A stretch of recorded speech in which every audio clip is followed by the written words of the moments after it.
Jemaat sekalian, mari kita habiskan ibadah kita pada pagi hari ini. Pertolongan kita dalam ibadah ini ialah di dalam nama Tuhan yang menciptakan langit dan bumi, yang tetap setia untuk selama-lamanya kasih setianya. Kiranya kasih setia dan rahmat daripada Allah Bapa, Allah Anak dan Allah Roh Kudus memimpin ibadah ini dari permulaan hingga akhirnya. Amin.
Jemaat sekalian, nas pembimbing pada pagi hari ini diambil dalam kitab Roma pasal yang ke-6, ayat 17 sampai dengan 18, demikian firman Tuhan.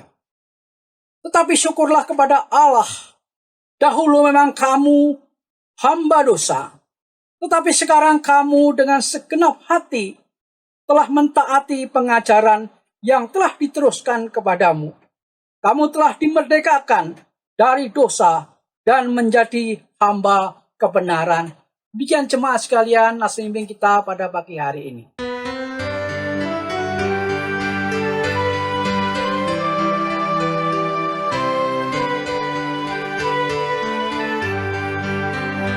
Perubahan besar di kehidupanku sejak Yesus di hatiku.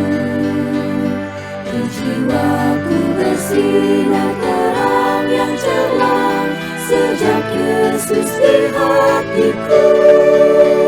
Sejak Yesus di hatiku. Sejak Yesus di hatiku. Jiwaku bergemar bagai ombak besar sejak Yesus di hatiku. Aku tobat kembali ke jalan benar sejak Yesus di hatiku. Dan dosaku dihapus, jiwaku segar sejak Yesus di hatiku. Sejak Yesus di hatiku. Sejak Yesus di hatiku. Jiwaku bergetar bagai ombak besar sejak Yesus di hatiku. Sejak Yesus di hatiku.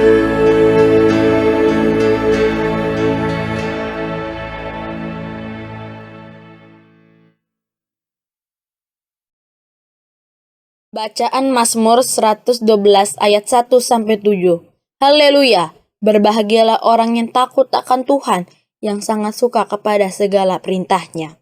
Anak cucunya akan perkasa di bumi, angkatan orang benar akan diberkati. Harta dan kekayaan ada dalam rumahnya, kebajikannya tetap untuk selamanya.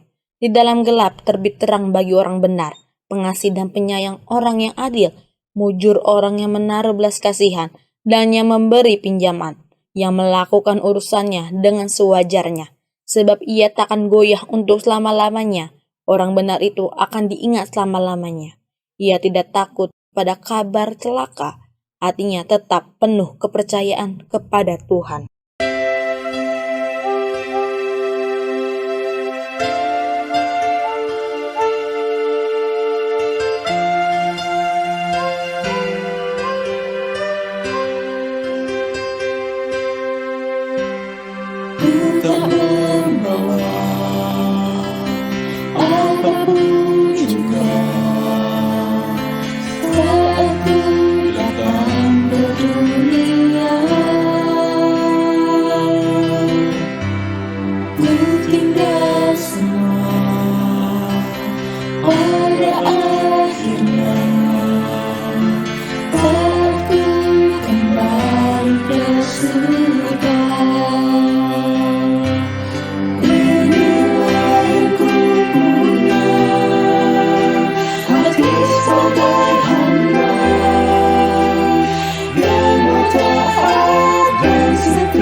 Mari kita berdoa.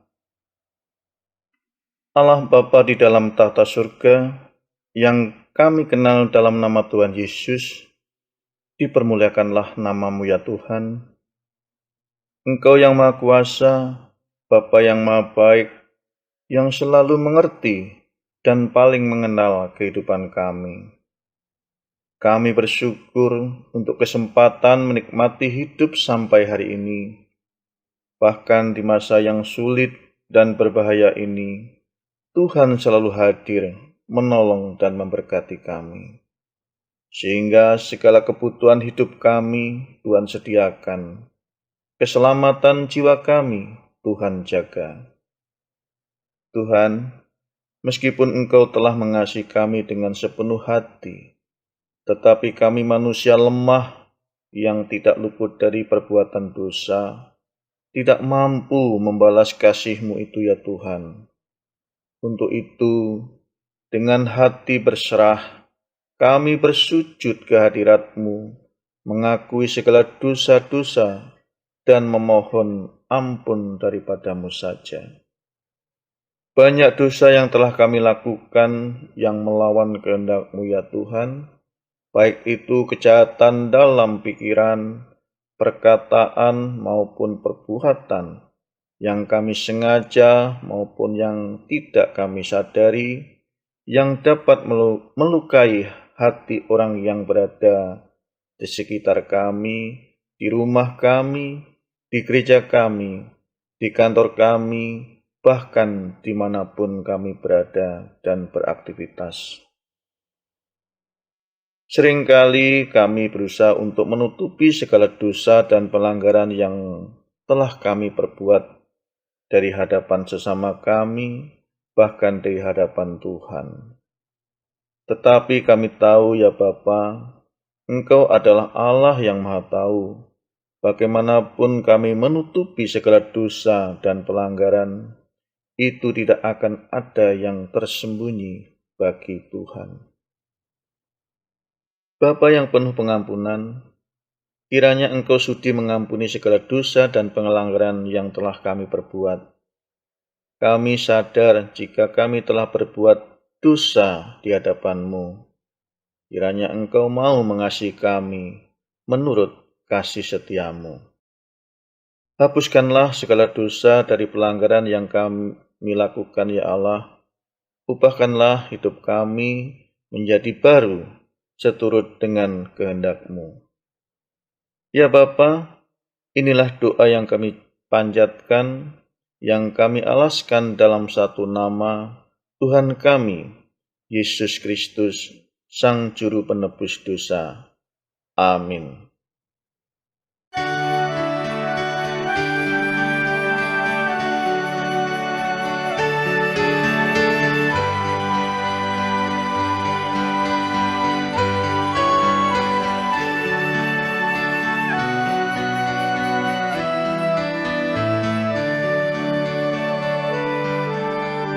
Jadilah Tuhan, tolonglah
Jemaat sekalian, mari kita berdoa. Bapa Surgawi, Bapa dalam Tuhan Yesus Kristus, Bapa yang empunya firman, Bapa yang telah memilih kami menjadi anak-anaknya di dalam Kristus Yesus. Terima kasih Tuhan untuk pada pagi hari ini, kalau Engkau mengingatkan kami, status kami sebagai orang-orang pilihan-Mu, sebagai hamba-hamba-Mu, hamba yang telah Engkau bebaskan dari segala dosa dan kuasa iblis, sehingga kami menjadi hamba-Mu, menjadi hamba kebenaran. Oleh karena itu, pada pagi hari ini kami ingin belajar lagi salah satu bagian firman-Mu. Ialah firman meneguhkan panggilan kami, supaya hidup kami menjadi kesaksian bagi banyak orang. Dan kami hidup dengan penuh sukacita dan damai sejahtera, sebagaimana Engkau berikan bagi kami. Dalam nama Tuhan Yesus Kristus, dan oleh pertolongan Roh Kudus yang telah menuliskan firman oleh para nabi dan para rasul dan orang-orang bijaksana, ialah Roh yang sama menerangi kami sekalian. Dalam nama Tuhan Yesus Kristus. Amin. Roma pasal 6 ayat 15 sampai 23. Jadi bagaimana? Apakah kita akan berbuat dosa karena tidak berada di bawah hukum Taurat tetapi di bawah kasih karunia? Sekali-kali tidak. Apakah kamu tidak tahu bahwa apabila kamu menyerahkan dirimu kepada seseorang sebagai hamba untuk mentaatinya, kamu adalah hamba orang itu, yang harus kamu taati baik dalam dosa yang memimpin kamu kepada kematian, maupun dalam ketaatan yang memimpin kamu kepada kebenaran. Tetapi syukurlah kepada Allah. Dahulu memang kamu hamba dosa, tetapi sekarang kamu dengan segenap hati telah mentaati pengajaran yang telah diteruskan kepadamu. Kamu telah dimerdekakan dari dosa dan menjadi hamba kebenaran. Aku mengatakan hal ini secara manusia karena kelemahan kamu. Sebab sama seperti kamu telah menyerahkan anggota-anggota tubuhmu menjadi hamba kecemaran dan kedurhakaan yang membawa kamu kepada kedurhakaan, demikian hal, kamu sekarang harus menyerahkan anggota-anggota tubuhmu menjadi hamba kebenaran yang membawa kamu kepada pengudusan. Sebab waktu kamu hamba dosa, kamu bebas dari kebenaran. Dan buah apakah yang kamu petik daripadanya? Semuanya itu menyebabkan kamu merasa malu sekarang. Karena kesudahan semuanya itu ialah kematian. Tetapi sekarang, setelah kamu dimerdekakan dari dosa dan setelah kamu menjadi hamba Allah, kamu beroleh buah yang membawa kamu kepada pengudusan dan sebagai kesudahannya ialah hidup yang kekal. Sebab upah dosa ialah maut, tetapi karunia Allah ialah hidup yang kekal dalam Kristus Yesus, Tuhan kita. Amsal 14 ayat 34. Kebenaran meninggikan derajat bangsa, tetapi dosa adalah noda bangsa. Yang berbahagialah ialah mereka yang telah mendengar firman Allah dan yang telah memeliharanya. Haleluya.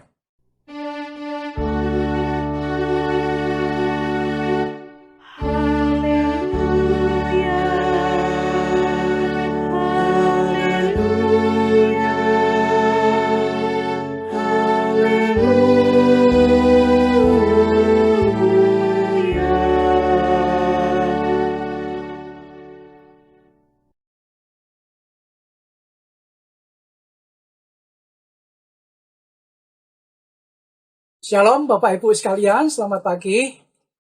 Pada pagi hari ini kita akan belajar satu bagian firman Tuhan yang diberikan satu tema, yaitu hamba kebenaran.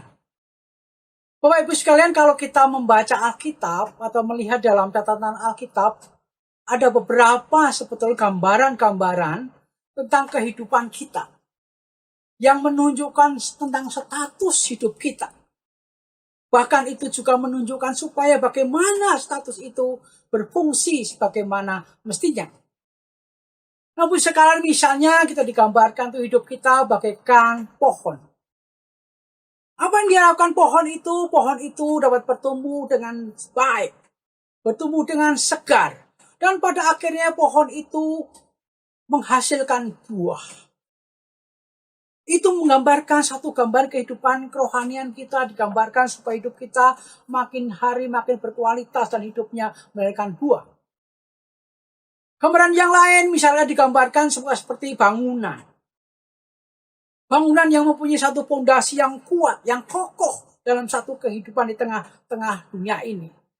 Sehingga pada waktu ada badai, pada waktu ada angin yang kencang, yang kuat, bangunan itu tetap kokoh dalam kehidupannya. Itu menggambarkan tentang bagaimana kekuatan iman kita dibangun di atas dasar yang kuat, yaitu Yesus Kristus. Supaya orang Kristen tengah-tengah dunia ini tetap kuat, kokoh, setia dalam menghadapi segala macam persoalan tantangan dunia ini, karena kita telah memiliki fondasi yang kuat dalam iman kita. Iman yang teguh di dalam Kristus Yesus, dasar segala bangunan. Gambaran lagi yaitu gambar tentang surat.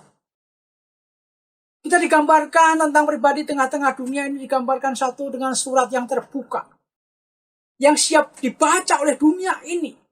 Siapa kita sebenarnya? Yang adalah milik Allah. Milik gambaran-gambaran, digambarkan karakter kita, hidup kita. Apakah kita benar-benar mencerminkan kehidupan sebagai orang yang mengenal Kristus, mengenal Allah yang benar sebagai perwujudan iman kita. Maka hidup kita siap dibaca oleh sekitar kita. Karena kita bagian surat yang terbuka. Gambar.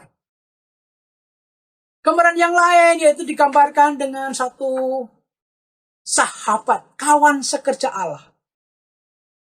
Bagaimana Tuhan menggambarkan kita, Tuhan mempercayakan kita untuk bekerja bersama-sama, Dia mengerjakan misi Allah di tengah-tengah dunia ini.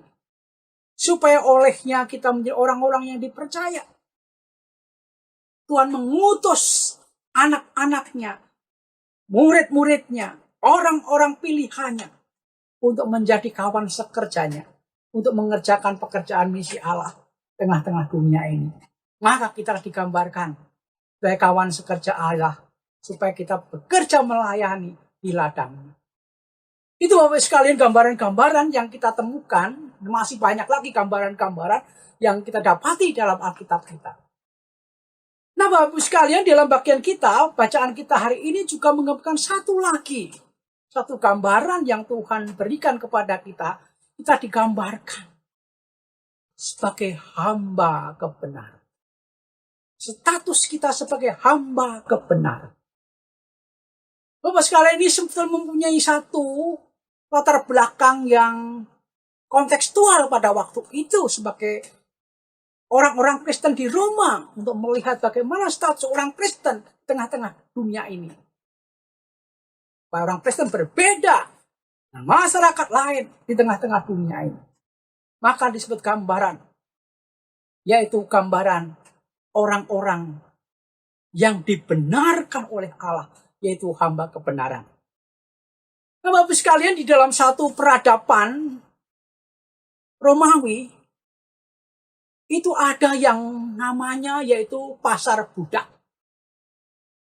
Ini sudah dilegalkan menurut catatan itu 700 tahun sebelum Masehi. Bahkan tahun 500-an itu sampai memuncaknya. Bagaimana pasar budak ini?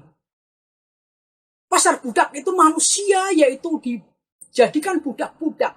Seperti binatang. Satu kelompok, satu pasar. Yang namanya pasar.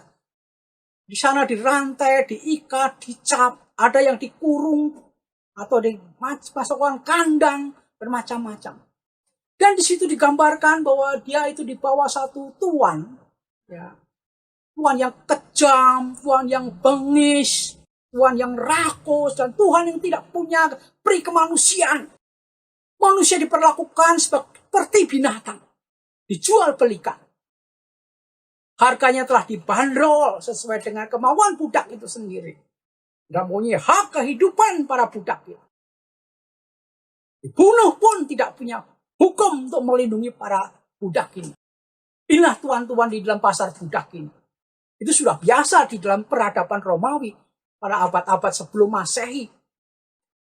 Terjadi dalam kehidupan, bahkan sampai ke masa Tuhan Yesus Kristus pun masih berlaku tentang pasar perbudakan ini. Nah, Bapak Ibu sekalian, tentunya ini harganya sesuai dengan kondisi manusia. Jelas orang-orang yang invalid, cacat, tidak berlaku, tidak bisa dijual. Nah, Bapak Ibu sekalian, disitulah betapa kejamnya manusia memperlakukan manusia yang lain. Bapak Ibu sekalian, ini semasa pasar budak dalam kehidupan gambar. Nah, Paulus menjelaskan pasar budak ini, Bapak Ibu sekalian, itulah sebetulnya gambaran kita dulu sebelum kita mengenal Tuhan Yesus Kristus. Kita di bawah tuan yang jahat, yang namanya yaitu dosa, yaitu kreatornya, yaitu tuannya, iblis dan bala tentaranya menjadi tuan atas dosa itu. Itulah yang mengendalikan manusia berdosa keturunan Adam.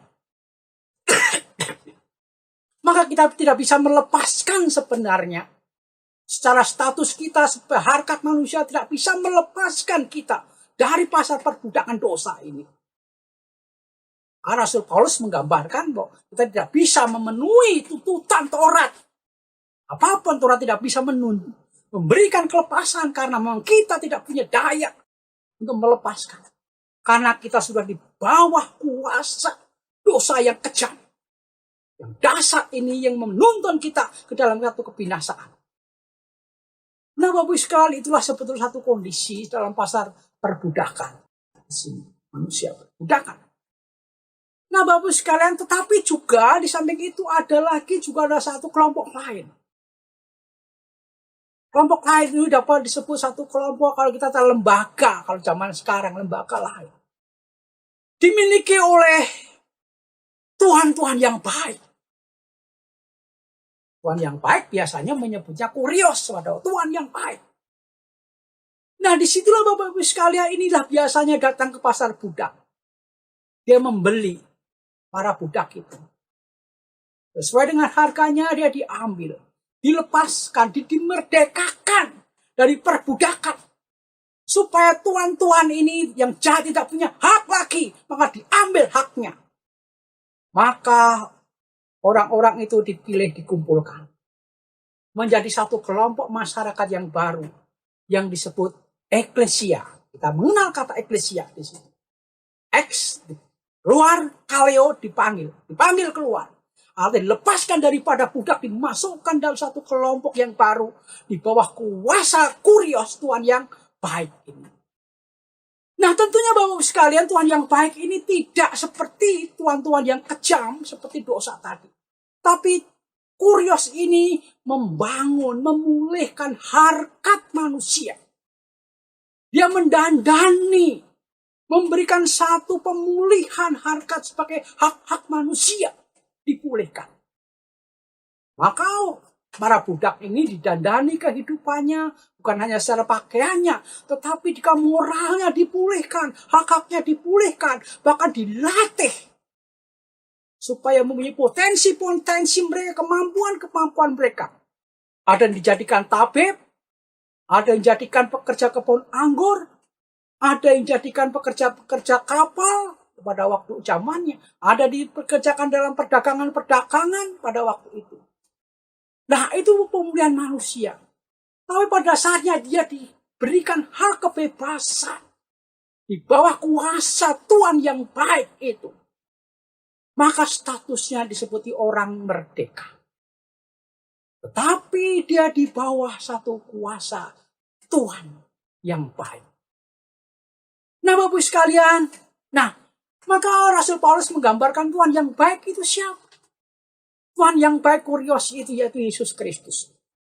Sama juga pada waktu Yesus Kristus menebus kita manusia daripada dosa. Dia Tuhan yang baik menebus kita dari dosa itu menjadi miliknya. Dan kita ditebus oleh darahnya. Dan pada akhirnya kita menjadi miliknya. Cap kita dosa dilepaskan oleh Kristus. Rantai-rantai dosa dilepaskan oleh Kristus. Dan kita dicap oleh Kristus. Cap yang baru, yaitu Roh Kudus. Kita milik Allah. Dicap menjadi milik Allah, menjadi orang merdeka. Dan di bawah kuasa kebenaran, yaitu Yesus Kristus sendiri.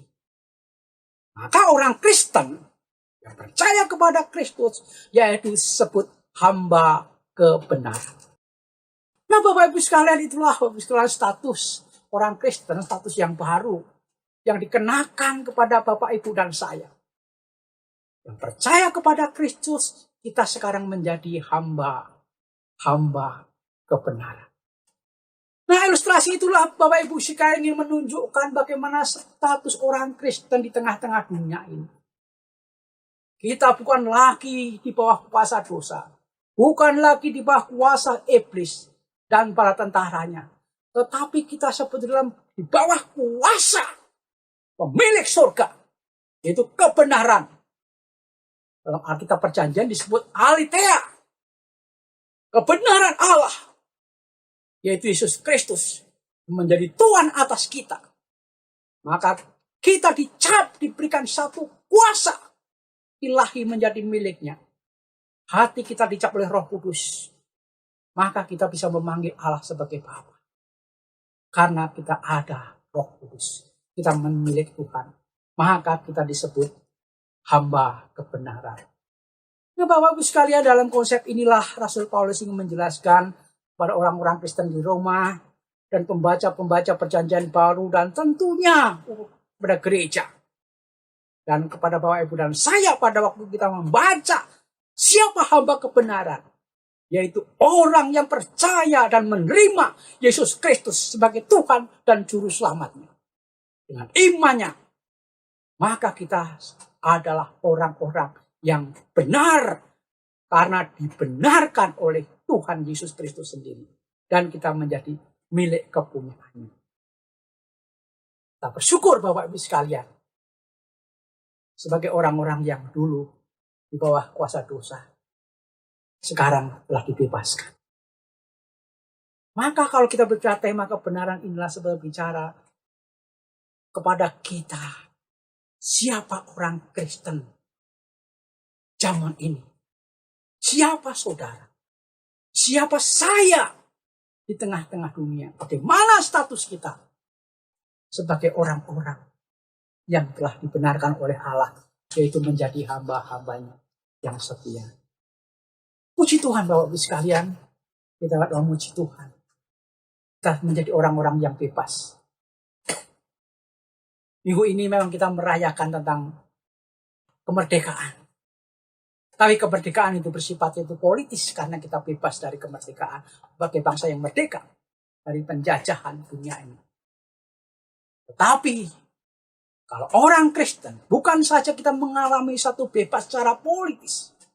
Tapi kita yang utama itu bebas merdeka dari segala dosa dan perbudakan dosa. Budakan iblis. Kita menjadi orang yang merdeka di bawah kuasa Allah menjadi kita. Nah itulah Bapak Ibu sekalian di dalam kita ucapan syukur kalau kita melihat satu kehidupan kita. Oleh karena itu hanya oleh karya Kristuslah Bapak Ibu sekalian kita menjadi miliknya. Kita orang-orang tidak mungkin kita mencapai keselamatan dengan amal bakti kita. Dengan syariat-syariat agama. Konteks itu yaitu tentang Taurat. Tidak mungkin manusia dengan Taurat. Taurat itu hanya membukakan siapa kita di hadapan Allah. Justru pada waktu kita membaca hukum Taurat. Oh siapa kita ini? Banyak sekali dosa di hadapan Allah. Daftarnya kita baca.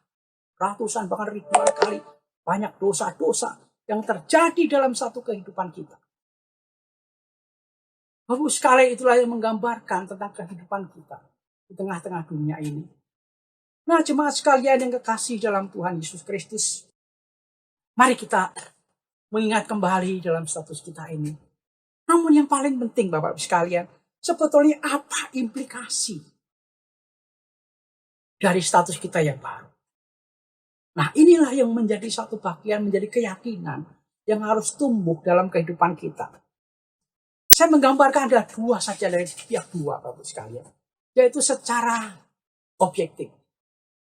Objektif artinya dari pihak Allah memandang kita. Siapa kita dari pihak Allah? Kita di hadapan Allah itu siapa kita? Nah, Bapak Ibu sekalian, digambarkan di dalam konteks ini, kita digambarkan bahwa kita secara objektif, kita adalah milik Allah. Bapak Ibu sekalian, mau tidak mau, banyak kekurangan kelemahan kita. Kita harus yakin, kita sekarang ini milik Allah. Menjadi satu bagian kita, menjadi milik Allah. Karena dicap oleh Roh Kudus di dalam hidup kita.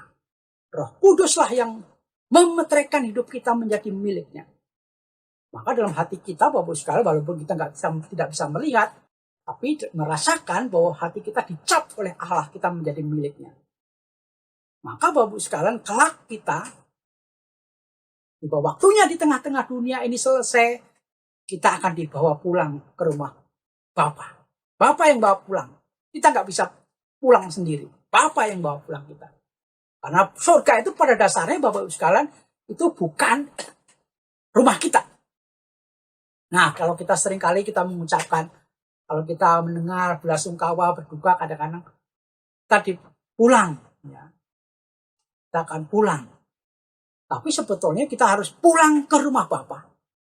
Karena rumah kita sebenarnya di dunia ini, Bapak Ibu sekalian, kita tidak pernah ke surga. Kita dilahirkan di dunia ini, dan kita tidak mempunyai namanya preeksistensi. Kita ada lahir di tengah-tengah dunia ini. Nah, di situ ada menjadi satu bagian kita. Nah, kita mengatakan kita pulang, dibawa pulang oleh Bapa. Jadi rumah sebenarnya Bapa. Hanya Kristus yang punya preeksistensi. Karena rumah Kristus jadi di surga. Rumah Bapa Kristus. Tapi rumah kita di dunia ini. Tapi karena kita percaya kita menjadi miliknya, maka pada waktu kita selesai, kita dibawa pulang ke rumah Bapa. Itu prinsip yang menjadi satu bagian harus kita menjadi keyakinan. Yang kedua, Bapak sekalian, secara objektif, kita ini orang-orang yang dikuduskan. Yang dibersihkan dari masa lalu. Ini menjadi penting, Bapak sekalian. Kita sebetulnya banyak sekali karat dosa, ada pikiran, hati, perasaan, dan semua telah perkara dosa-dosa. Tetapi dari pihak Allah mengampuni kita oleh dengan darah Kristus, membersihkan dosa-dosa kita, memungsikan kita kembali, dan melupakan. Maka dalam kitab Perjanjian Lama suka digambarkan membuangnya tubir-tubir laut. Laut gambar hilang, bersihkan. Dipulihkan sebagai manusia, diampuni dan siap dipakai oleh Tuhan, diberkati oleh Tuhan. Sebagaimana Raja Daud pada waktu dosa, zina dengan Batseba, dia berdosa. Tapi pada waktu dia mengaku dosa, dia dipulihkan. Bahkan pada akhirnya Batseba disahkan menjadi istri Daud dan melahirkan Salomo. Salomo akhirnya sampai dalam keturunan Mesias Yesus Kristus. Salomo Batseba masuk dalam garis keturunan. Apa artinya? Pengampunan Tuhan itu sempurna dalam hidup kita. Dibersihkan. Itu dari pihak Allah, Bapak sekalian. Maka jangan ingat-ingat dosa lagi, Bapak sekalian. Dosa apapun masa lalu, kalau kita sungguh dilayani, dan kita sungguh diampuni, ingatlah Tuhan telah membersihkan dosa-dosa kita. Hanya manusia aja kadang-kadang Bapak sekalian bisa mengampuni, tapi nggak bisa melupakan. Ya, itu kan. Tapi prinsip manusia, tapi dari pihak Yesus Kristus. Dari pihak Allah, sekali mengampuni kita, maka kita Tuhan melupakan dosa-dosa kita. Disitulah Tuhan memberikan damai sejahtera. Maka jangan pernah mengingat dosa kita yang telah diampuni. Berarti kita tidak percaya kepada pengampunan Kristus secara objektif. Yang ketiga, secara objektif, Bapak sekalian, kita mempunyai hubungan yang baru. Hubungan bukan lagi hubungan sebagai hamba atau budak. Tapi kita dipandang sebagai sahabat. Sahabat Kristus. Itu yang menjadi penting. Maka Tuhan menghendaki kita untuk bekerja di ladangnya untuk melayani. Memberikan misinya, mandatnya kepada para muridnya. Yaitu orang percaya untuk mengerjakan pekerjaan-pekerjaan yang belum selesai di tengah dunia ini. Walaupun secara teologis selesai karena dalam dunia ini, Tuhan mempercayakan Bapak Ibu sekalian memberitakan kasih karunia-Nya, yaitu Injilnya. Maka kita menjadi sahabat. Bersyukur Bapak Ibu sekalian. Saya selalu bersyukur Kristian Widono yang rusak telah diampuni dosanya. begini Bapak Ibu sekalian dijadikan sahabat Kristus. Di samping itu Bapak Ibu sekalian, samping sahabat Kristus, ya kita diutus di tengah-tengah dunia ini seperti domba di tengah-tengah serigala. Tapi ingat Bapak Ibu sekalian, walaupun tantangan serigala, Tuhan berikan yaitu namanya kuasa. Kuasa mengatasi kemampuan untuk hidup. Tapi juga kuasa untuk mengusir setan, bala tentaranya. Karena kuasa Roh Kudus, kuasa Allah itu yang akan meruntuhkan tembok-tembok di dunia ini. Itulah kuasa kita sebagai sahabat Allah. Yakinlah Bapak Ibu dengan iman, kita yakin. Bapak Ibu sekalian berhadapan orang-orang yang kerasukan setan, mari kita beriman. Tunduklah kepada Allah, lawanlah iblis, dia akan lari daripadamu. Wah, tentunya itu latihan iman Bapak Ibu sekalian. Kuasa Bapak Ibu sekalian. Ya, puji Tuhan. Kalau kita menerapkan kuasa ini, power yang daripada Tuhan. Nah, 3 hal ini secara objektif dari pihak Allah. Sekarang secara subjektif. Maka secara subjektif artinya respon kita. Apa yang harus kita lakukan? Setelah dari pihak Allah memandang, yang pertama ya Bapak sekalian, kita harus melakukan perintah Tuhan kita. Taat perintahnya. Akan firman-Nya. Setia pada firman Allah. Tuhan mempunyai perintah-perintah dalam firman Tuhan Bapak sekalian. Sebagai Tuhan kita. Tuhan memerintahkan melalui pengajarannya, melalui firman-Nya. Itu supaya kita taat. Untuk memuliakan Dia. Tetapi untuk mengerjakan juga pekerjaan Allah. Itu secara simpel Bapak sekalian menjadi satu bagian kita. Maka kita harus belajar firman Tuhan. Ya, setiap hari harus setia kepada firman Tuhan. Kita puji Tuhan kalau kita ada renungan-renungan yang dikirim, yang ditulis oleh hamba-hamba Tuhan di back kita, ya, WA kita, grup kita menjadi satu bagian kesukaan kita belajar melakukan ketaatan firman Tuhan. Itu yang karena kita adalah hamba kebenaran. Yang kedua Bapak sekalian, kita dijadikan saksi. Maka kita harus membuktikan kalau kita saksi Kristus Bapak sekalian. Kita harus merespon bahwa kita status kita sebagai kebenaran, kita harus bersaksi, belajar menyampaikan kebenaran itu sendiri. Tubuh kita, anggota tubuh kita serahkan semua pada Tuhan. Paulus menggambarkan ayat berikutnya, persembahan kita yang sejati supaya kita mempersembahkan tubuh kita. Supaya kita tidak serupa dengan dunia ini. Tubuh kita harus menjadi pewarta. Pikiran kita, hati kita, moral kita, bahkan bicara kita harus mencerminkan sebagai murid, yaitu hamba kebenaran. Kalau kita membaca pasal yang ke-6 digambarkan ayat 12 dan sampai 14, itu digambarkan bahwa serahkanlah anggota tubuhmu supaya dipakai untuk senjata-senjata kebenaran. Itu respon kita, anggota tubuh kita. Kedua, tubuh kita sering dipakai untuk kejahatan, perkelahian, mulut untuk suka memaki. Kadang mari kita pakai untuk memberkati Bapak sekalian. Itu prinsip-prinsip ini. Yang ketiga, kita harus memiliki satu perubahan terbuka oleh pekerjaan roh kita, yaitu karakter Kristus. Tuhan ingin memperbarui hidup kita Bapak sekalian dengan karakter yang baru, manusia yang baru. Maka buah Roh Kudus itu berkarya dalam kehidupan kita. Supaya apa? Supaya orang bisa melihat kita hidup tengah-tengah dunia ini. Bahwa kita hamba Kristus. Karakter, karena kita memiliki karakter Kristus. Jangan mempermalukan nama Kristus, tapi harus sebaliknya. Harus memuliakan namanya. Nah Bapak sekalian, itu satu gambaran bagaimana status, implikasi praktis Bapak dalam satu kehidupannya. Mari kita bangga. Kalau kita menjadi orang yang merdeka dari dosa. Dan kita menjadi milik Tuhan. Dan Tuhan menyertai kita. Niscaya hidup kita dipelihara oleh Tuhan. Walaupun masa sulit. Apalagi masa pandemi yang sulit ini. Tapi percayalah kita hidup di dalam tangan Tuhan yang kuat. Yang mengontrol hidup kita. Jangan takut, jangan khawatir akan hidup kita. Karena kita hidup di dalam tangan Tuhan. Karena kita hambanya. Di dalam Kristus Yesus. Amin.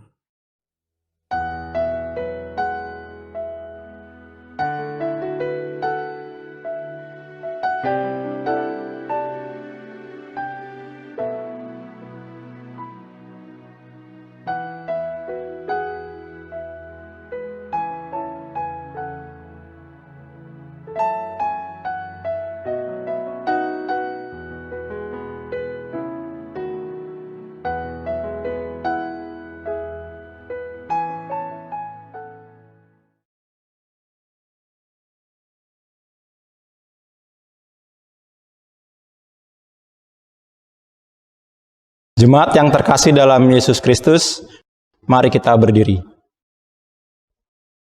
Bersama dengan gereja dari segala abad dan tempat, marilah kita mengikrarkan pengakuan iman percaya kita sesuai dengan pengakuan iman rasuli dengan berkata, Aku percaya kepada Allah, Bapa yang Maha Kuasa, Khalik langit dan bumi, dan kepada Yesus Kristus, Anaknya yang tunggal Tuhan kita, yang dikandung dari Roh Kudus, lahir dari anak darah Maria, yang menderita di bawah pemerintahan Pontius Pilatus, disalibkan, mati dan dikuburkan, turun ke dalam kerajaan maut.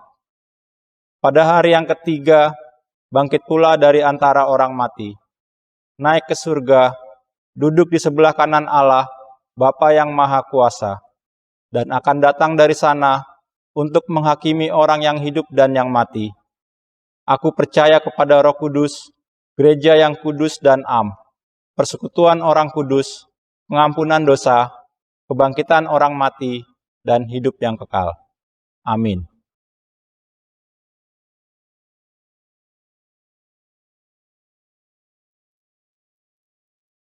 Jemaat yang Allah kasihi, marilah kita berdoa. Kami bersujud di hadapan-Mu ya Allah, menaikkan segala puji syukur kami kepadamu. Dalam anugerah-Mu kami masih hidup, menikmati berkat ibadah dan berkat persekutuan keluarga di rumah kami masing-masing di hari Minggu ini. Kami pun bersyukur untuk keseluruhan aktivitas kami dalam sepekan ini yang Engkau sudah memberkatinya.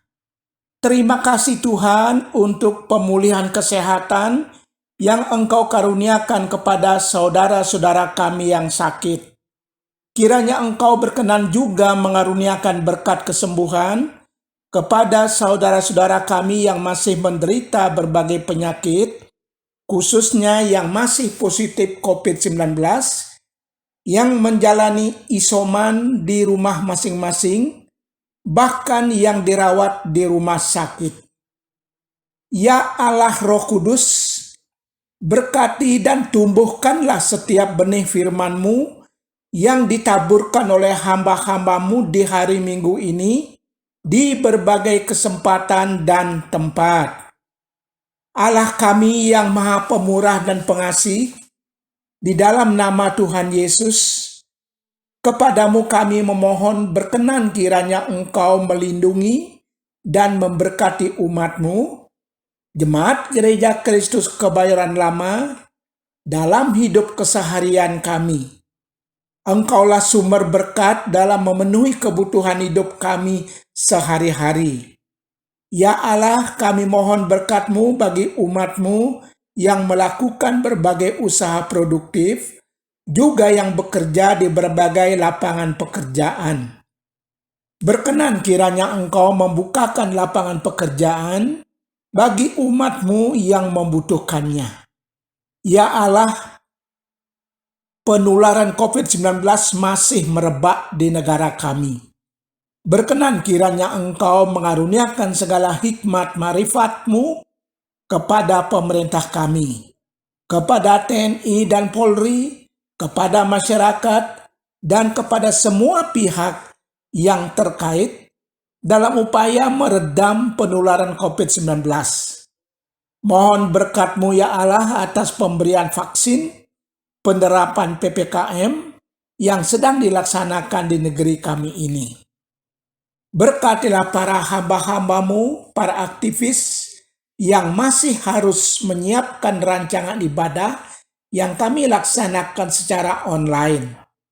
Bangkitkanlah semangat umat-Mu untuk tetap dan terus setia beribadah dan bersekutu, khususnya di masa pandemi COVID-19 ini. Inilah doa syukur dan permohonan kami ya Allah, yang kami naikkan di dalam nama Tuhan Yesus, yang mengajarkan kami berdoa. Bapa kami yang di surga, dikuduskanlah nama-Mu, datanglah kerajaan-Mu, jadilah kehendak-Mu di bumi seperti di surga.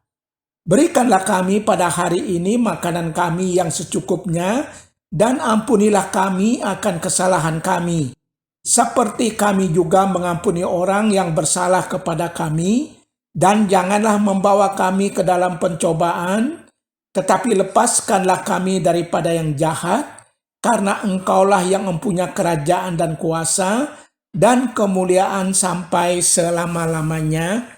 Amin.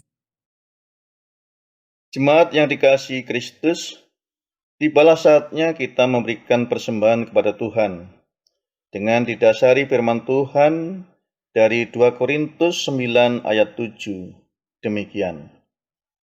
Hendaklah masing-masing memberikan menurut kerelaan hatinya, jangan dengan sedih hati atau karena paksaan, sebab Allah mengasihi orang yang memberi dengan sukacita.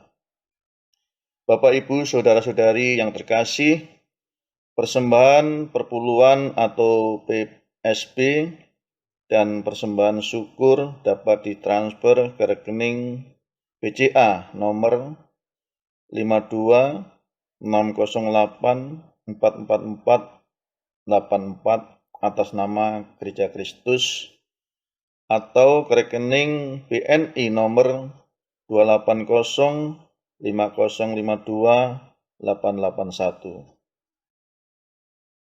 Mengiringi persembahan, mari kita bernyanyi dari PKJ nomor 147. Di sini aku bawa.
Warta Jemaat. Salam sejahtera dalam kasih Tuhan Yesus. Majelis Jemaat Gereja Kristus Kebayoran Lama menyampaikan rasa syukur kepada Tuhan Yesus Kristus, Kepala Gereja, atas anugerah-Nya sehingga kita semua dapat beribadah hari ini. Majelis dan jemaat mengucapkan terima kasih atas pelayanan Pendeta Emeritus Christian Yudono MDiv sebagai pelayan firman, penatua yang ambil bagian, pemusik, penatua Charles Salusu, PPJ Karismata, pembaca Alkitab anak Lionel Achilles Julio Ehamoni, dan saudari Jessica Pamela. Multimedia tim ibadah online. Kiranya Tuhan Yesus memberkati pelayanan Bapak, Ibu, saudara-saudari sekalian. Majelis dan jemaat mengucapkan selamat ulang tahun kepada jemaat yang berulang tahun minggu ini, 9 Agustus sampai dengan 15 Agustus 2021. Bapak User Agus Budiana, Natua Suprapto Adi, Bapak Nehemia Agus Wijaya, Ibu Suwastri, Ibu Agustina Ruruk.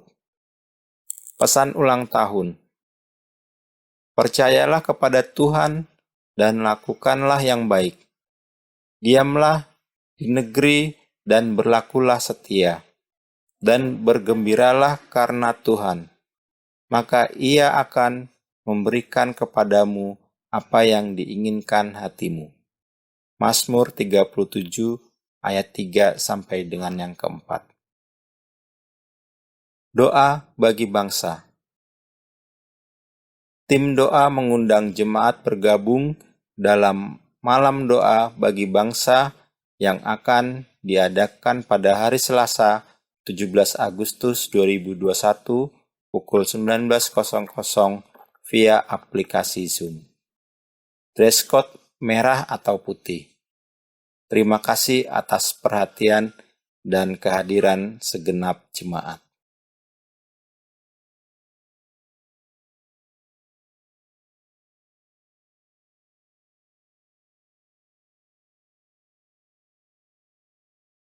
Jemaat sekalian, sekarang pulanglah dengan penuh sukacita dan damai sejahtera. Kami pulang dengan penuh sukacita dan damai sejahtera Tuhan. Arahkanlah hatimu senantiasa kepada Tuhan. Kami mengarahkan hati kami senantiasa kepada Tuhan, Gembala kami yang baik. Jadilah saksi Tuhan yang setia. Kami siap menjadi saksi-saksinya yang setia.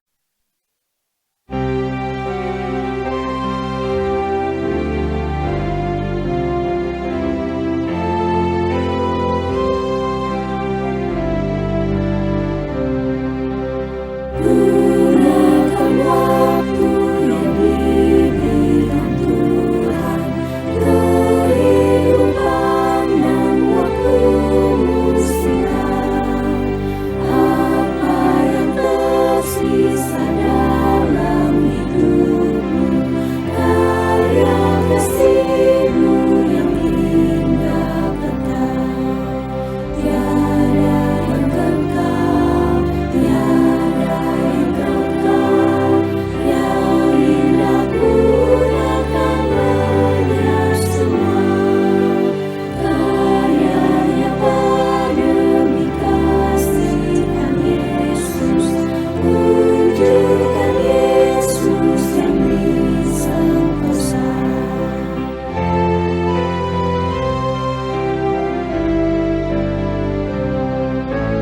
Janganlah sia-siakan waktumu, tolong yang jatuh, hibur yang sedih.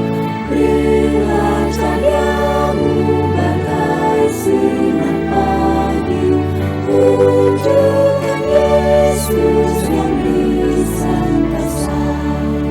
Tiada yang kekal, tiada yang kekal, yang indah gunakan lenyap semua.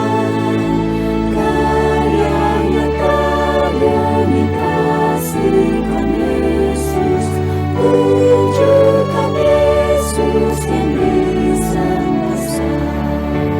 Tunjukkan Yesus yang bisa kuasa.